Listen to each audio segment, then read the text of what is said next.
السلام علیکم ورحمۃ اللہ وبرکاتہ۔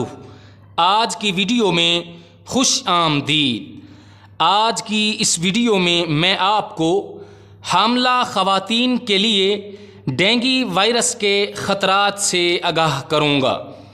ڈینگی وائرس کیسے پھیلتا ہے؟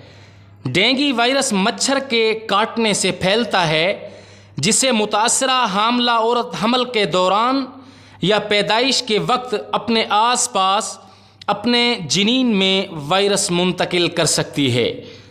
حمل میں ڈینگی کی علامات۔ ڈینگی بخار حمل میں ہلکی یا شدید علامات کا سبب بن سکتا ہے۔ اس بخار کی ہلکی علامات میں تیز بخار، متلی اور آنکھ، پٹھوں اور جوڑوں کا درد اور سوجن شامل ہے۔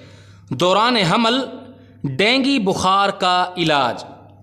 حمل کے دوران اس بخار کے ہلکے کیسز کے لیے کوئی مخصوص ادویات نہیں ہیں۔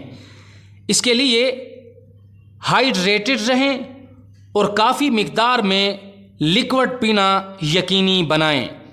اس کے علاوہ ایسی خوراک کا استعمال کریں جس سے آپ کے پلیٹلیٹس کی تعداد میں اضافہ ہو۔ ویڈیو کو لائک اور چینل کو ضرور سبسکرائب کیجیے گا۔ والسلام۔